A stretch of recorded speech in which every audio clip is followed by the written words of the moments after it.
ही और उम्र के साथ साथ तुम्हारे खिलौने भी ज्यादा महंगे होते जाएंगे। अपने दोस्तों पर रौब झाड़ने के लिए एक नई कार, एक नाव और एक आलीशान घर। अमीर डैडी ने मुस्कुराकर कहा। डर आपको दरवाजे से बाहर धक्का देता है, इच्छा आपको अंदर बुलाती है, आपको चट्टानों की तरफ ललचाती है। यही जाल है।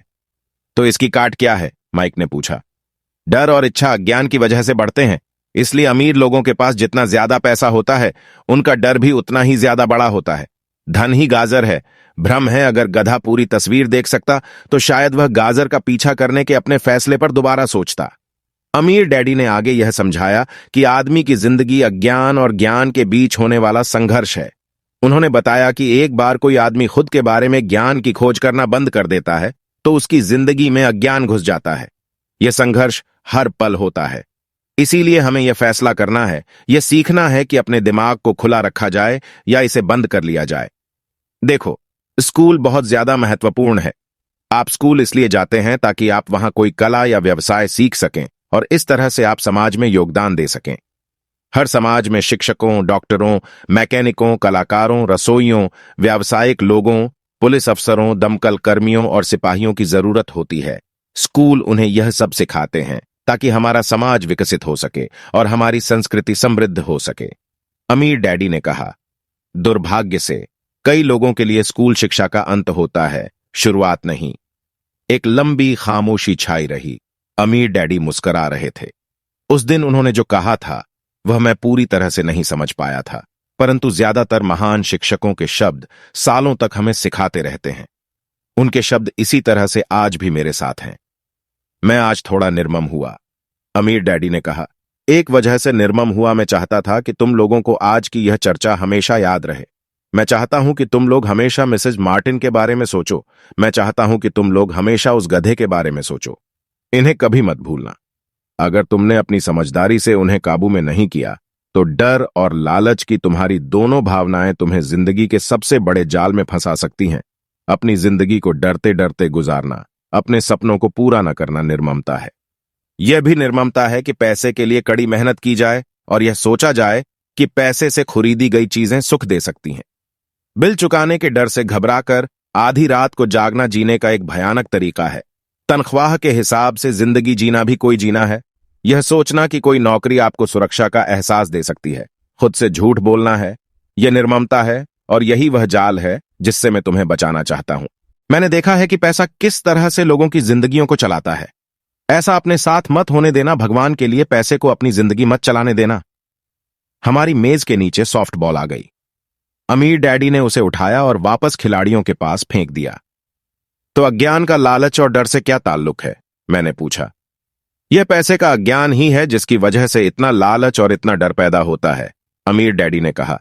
मैं तुम्हें कुछ उदाहरण देता हूं। एक डॉक्टर जो अपने परिवार को ज्यादा खुशी देना चाहता है, अपनी फीस बढ़ा देता है। उसकी फीस बढ़ने की वजह से स्वास्थ्य सुविधाएं हर एक के लिए महंगी हो जाती हैं। अब इससे गरीब लोगों को सबसे ज्यादा नुकसान पहुंचता है, इसलिए गरीब लोगों का स्वास्थ्य अमीर लोगों से ज्यादा बुरा होगा। अब चूंकि डॉक्टरों ने अपनी फीस बढ़ा दी है, इसलिए वकील भी अपनी फीस बढ़ा देते हैं।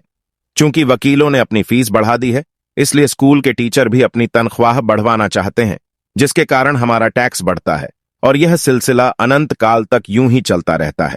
जल्द ही अमीर और गरीब लोगों के बीच इतना भयानक अंतर हो जाएगा कि प्रलय आ जाएगी और एक और महान सभ्यता धराशायी हो जाएगी।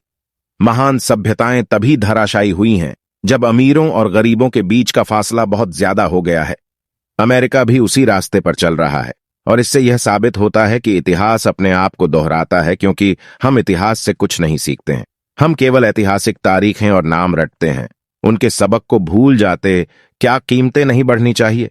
मैंने पूछा। अच्छी तरह से चल रही सरकार और एक शिक्षित समाज में तो नहीं, कीमतें दरअसल कम होनी चाहिए। जाहिर है कि ऐसा केवल सिद्धांत में ही हो सकता है। कीमतें अज्ञान से पैदा हुए लालच और डर के कारण बढ़ती हैं।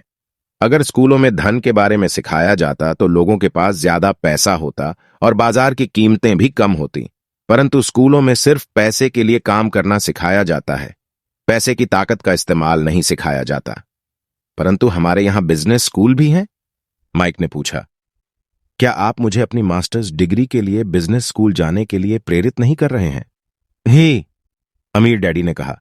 परंतु अक्सर ऐसा होता है कि बिजनेस स्कूल ऐसे कर्मचारियों को प्रशिक्षित करते हैं जो परिष्कृत बीन काउंटर्स होते हैं। ईश्वर ही मालिक है जब कोई बीन काउंटर बिजनेस संभाल ले। वे सिर्फ संख्या को देखते हैं, लोगों को निकालते हैं और बिजनेस का गला घोंट देते हैं। मैं जानता हूं क्योंकि मैं बीन काउंटर्स से काम लेता हूं। ये सिर्फ इतना ही सोचते हैं कि लागत कैसे कम की जाए और कीमत कैसे बढ़ाई जाए, जिससे बहुत सी समस्याएं पैदा हो जाती है। बीन काउंटिंग भी महत्वपूर्ण है। मैं सोचता हूं कि ज्यादा लोगों को इस बारे में जानना चाहिए, परंतु यह भी पूरी तस्वीर नहीं बताती। अमीर डैडी ने गुस्से से कहा। तो फिर क्या इसका कोई हल है? माइक ने पूछा। हां, अमीर डैडी ने कहा। सोचने के लिए अपनी भावनाओं का इस्तेमाल करना सीखो। अपनी भावनाओं के बहाव में आकर मत सोचो। जब तुम लोग मुफ्त में काम करने के लिए तैयार हो गए थे तो तुमने अपनी भावनाओं को काबू में रखना सीख लिया था। तभी मैं समझ गया था कि तुमसे उम्मीद की जा सकती है। जब मैंने तुम्हें ज्यादा तनख्वाह का लालच दिया तब तुमने एक बार फिर भावनाओं की बात नहीं मानी। तुम ताकतवर भावनाओं के बावजूद सोचना सीख रहे थे। यह पहला कदम था। यह कदम इतना महत्वपूर्ण क्यों है? मैंने पूछा। यह तुम अपने आप जान जाओगे। अगर तुम सीखना ही चाहते हो तो मैं तुम लोगों को ब्रायर पैच में ले जाऊंगा। यह वह जगह है जिससे लोग बचते हैं। मैं तुम्हें उस जगह पर ले जाऊंगा जहां जाने में ज्यादातर लोगों को डर लगता है। अगर तुम मेरे साथ जाओगे तो तुम्हारे मन से पैसे के लिए काम करने का विचार निकल जाएगा। इसके बजाय तुम यह सीखोगे कि पैसे से कैसे काम लिया जा सकता है। और अगर हम आपके साथ जाते हैं तो हमें क्या मिलेगा? अगर हम आपसे सीखने के लिए तैयार होते हैं तो हमें क्या मिलेगा? मैंने पूछा। वही जो ब्रायर रैबिट को मिला था, अमीर डैडी ने कहा। टार बेबी से आजादी। क्या ऐसा कोई ब्रायर पैच होता है? मैंने पूछा। हां, अमीर डैडी ने कहा। डर और लालच ही ब्रायर पैच हैं। अपने डर से पीछा छुड़ाकर अपने लालच का सामना करके अपनी कमजोरियों और जरूरतों को पहचान कर ही हम बाहर निकलने के रास्ते तक पहुंच सकते हैं। और बाहर निकलने का रास्ता हमारे दिमाग से होकर गुजरता है, सही विचारों को चुनने से। विचारों को चुनने से?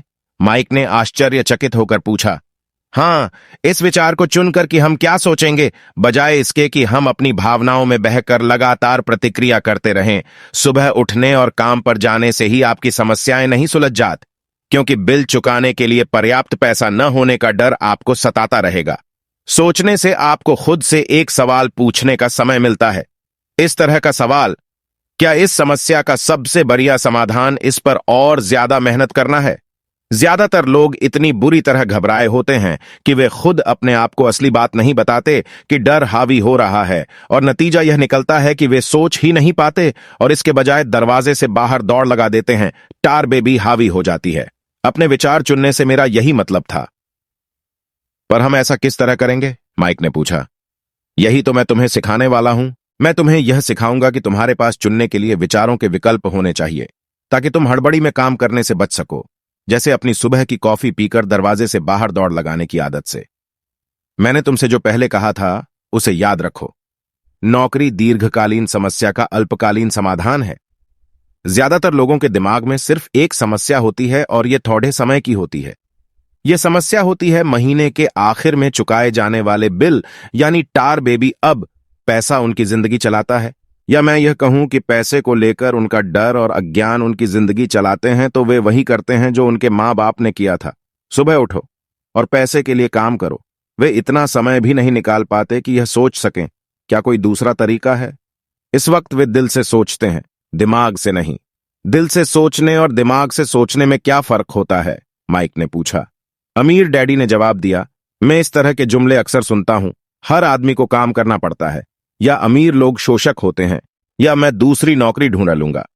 मेरी तनख्वाह बढ़नी चाहिए। आप इस तरह मेरा शोषण नहीं कर सकते। या मैं इस नौकरी को इसलिए पसंद करता हूं क्योंकि यह सुरक्षित है।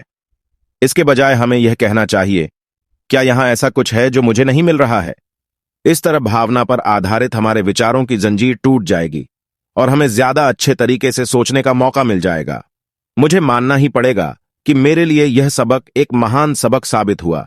यह जानना कि कब कोई आदमी दिल से बोल रहा है और कब दिमाग से, किसके शब्दों में भावनाएं छुपी हुई हैं और किसके शब्दों में विचार, यह एक ऐसा सबक था जो जिंदगी भर मेरे काम आया। खास तौर पर तब जब मैं अपने दिल से, यानी अपनी भावनाओं से बोल रहा था, न कि अपने विचारों या दिमाग से। जब हम स्टोर की तरफ वापस मुड़े तो अमीर डैडी ने यह कहा कि अमीर लोग हकीकत में पैसा बनाते हैं, वे इसके लिए काम नहीं करते। उन्होंने यह भी बताया कि 5 सेंट के शीशे के सिक्के ढालते समय जब माइक और मैं यह सोच रहे थे कि हम पैसे बना रहे थे, तो हमारे विचार उसी रास्ते पर चल रहे थे जिस पर अमीर लोग चलते हैं। दिक्कत सिर्फ इतनी थी कि हमारे लिए ऐसा करना गैर कानूनी था। सरकार और बैंकों के लिए ऐसा करना कानूनी था, परंतु हमारे लिए नहीं था। उन्होंने यह भी बताया कि पैसा कानूनी और गैर कानूनी दोनों ही तरीकों से कमाया जा सकता है। अमीर डंडी ने बाद में हमें यह समझाया कि अमीर लोग जानते हैं कि धन एक भ्रम है जो हकीकत में गड्ढे के सामने लटकी गाजर की तरह होता है। धन के भ्रम के कारण जो डर और लालच पैदा होता है, उसकी वजह से ही अरबों खरबों लोग यह सोचते रहते हैं कि धन असली चीज है। धन दरअसल एक मायाजाल है। जनता के अज्ञान और भरोसे के भ्रम की वजह से ही ताश के पत्तों का यह महल खड़ा रह पाता है। सच कहा जाए तो गड्ढे की गाजर धन से ज्यादा कीमती है, उन्होंने कहा। उन्होंने अमेरिका के गोल्ड स्टैंडर्ड के बारे में भी बात की और यह बताया कि हर डॉलर का नोट असल में चांदी का प्रमाण पत्र है। उन्हें इस अफवाह से चिंता हो रही थी कि किसी दिन हम लोग गोल्ड स्टैंडर्ड को छोड़ देंगे और हमारे डॉलर चांदी के प्रमाण पत्र नहीं रहेंगे। जब ऐसा होगा बच्चों, तो कयामत आ जाएगी। गरीब, मध्यवर्गीय और नासमझ लोगों की जिंदगी इसलिए बर्बाद हो जाएगी क्योंकि वे यह भरोसा करते रहेंगे कि धन ही असली चीज है और वे जिस कंपनी के लिए काम करते हैं वह कंपनी या सरकार उनका ध्यान रखेगी। बात थी, उनकी बातें उस दिन हमारी समझ में नहीं आ रही थीं, परंतु सालों बाद जाकर मुझे यह समझ में आया कि यह बड़े पते की